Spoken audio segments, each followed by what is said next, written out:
guys, welcome back to my channel. If you are new here, my name is Mackenzie, and right here I have Miss Basil. I cannot believe October is already over and now we're in November. It's crazy to me, it went by so fast.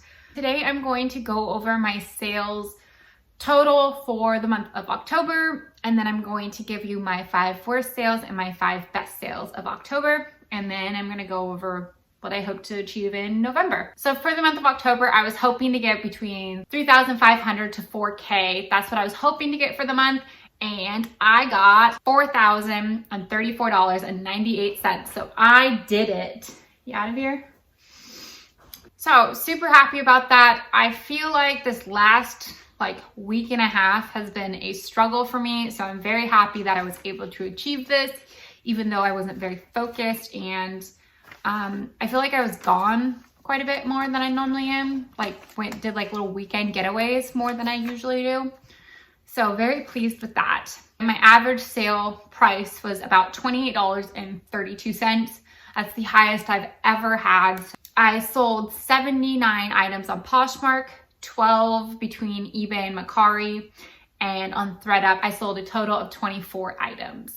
Okay, so how I like to keep track of my sales in the month is I just write it down in a notebook. Very simple. I like using a notebook. I like having a tangible item. Every morning I go through and I put my sales from the day before.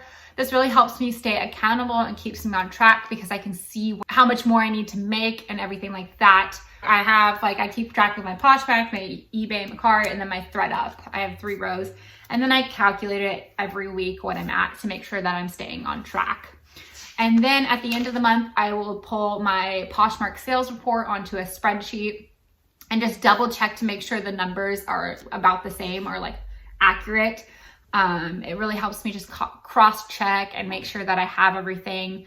Because if you've noticed this, but if you do pull a Poshmark report, it can be very frustrating because if you sold something on the very last day or within last week and it hasn't been accepted, anything that has a ship status or pending sale is not showing up on your sales report. So make sure to keep that in mind when you pull that report because you may be missing a few items on your sales report. So that's very frustrating to me. I feel like Poshmark should have a feature where they have a pending sale or something so you at least know about the sale. It just doesn't show up at all. So that is why I keep track on here. So let's start with my top 5 and my top worst sales. Number 1 is this Aloe Sherpa coat, Aloe Yoga. This is, I would say, on par with Lululemon, same kind of quality and demographic and everything like that. So I sold this one for $185. After Posh fees, I received $148 for this jacket. I listed it on 8/30/2020 and I sold on 10/5/2020. So that means it took 30 days to sell this. It is also a current style that's still being sold in the store. So very pleased with that sale. And I got the jacket for about, I think it was $8. So $140 profit. Okay, next up is this Anine Bing sweater. It was a wool, I think wool blend. So I listed this on 9/18/2020. It sold on October 1st, 2020. So it took 13 days to sell. So it sold for $250. After Poshmark fees, I walked away with $200. Not bad for sitting for 13 days. Next up is this Tularosa Sherpa jacket. This one I listed on January 2nd, 2020, and it sold October 15, 2020. So that means it sat for 9 months and 13 days. I kind of expected that to happen with this jacket because I did get it end of winter-ish, I would say. So I did expect that to sit for a while. So I sold that for $200. After Poshmark fees, I walked away with $160. And I did pay up for this item. I don't remember exactly how much I paid for, but I think my profit was still about $100 and something. My 4th best sale was these Sorel boots. These were a type of winter boot, and these were new with tags as well. I listed these, I don't have the exact day I listed these for, but I picked them up when I was in Bend 2 months ago. So I listed them within a month and a half, 2 months. They sold on 10/31/2020. So I would say they sold within 2 months. I listed them at $135 and they sold for a full price. And after that, I walked away with $108 after Poshmark fees. My fifth best sale was a Columbia jacket. It was a like ski snowboard jacket. And this one I listed on 12/14/2019. It sold on October 16, 2020. So it took 307 days or 10 months and 2 days to sell.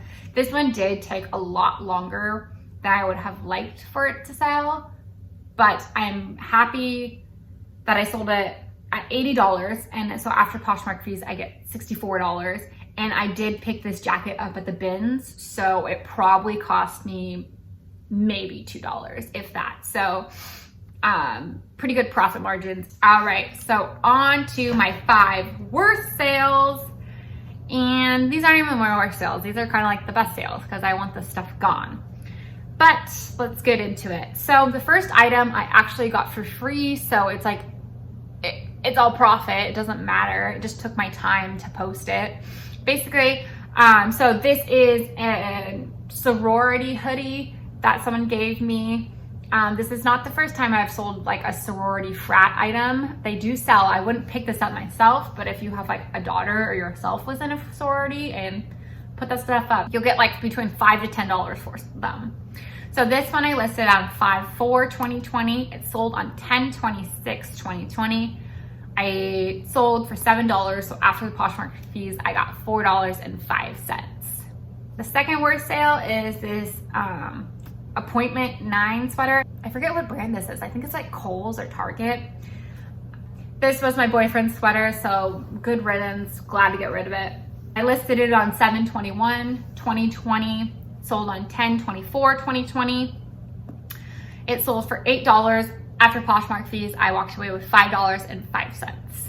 The third worst sale is this Hard Rock Cafe tee. This is like another win for me. This used to be mine in like high school. So I've just had it sitting around in like t-shirt bin in my closet. So be gone.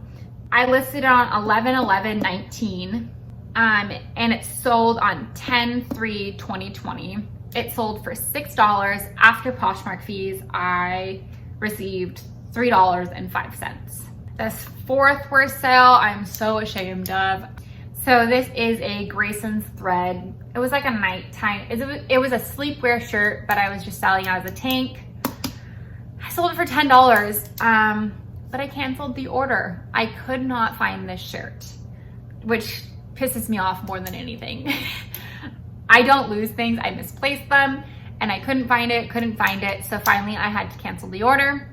And I would say a week later, I found it. So I just was looking over it. I don't know, blinded by rage, who knows? So that one sucks. So that was a missed order on something that I have here, which really upsets me. This happens every once in a while, not very much, because when I first started, I used to keep my inventory in my closet, like just like a bedroom closet. And I would just, it would all get thrown in like same bucket. So it'd be like, there's like not thousands, but there's like some shirts and dresses all mixed together, and it's not organized at all. So don't, if you're starting out or whatever, don't just mix all your inventory together. It becomes a nightmare. So past McKinsey screwed future McKinsey on that one because I could not find it, but it's okay. I'll survive. And then my fifth worst sale, these aren't really bad, but these are I'm just gonna list these as my fifth worst. So these are my ThredUp sales. I have 4 ThredUp sales that I received less than $1 for.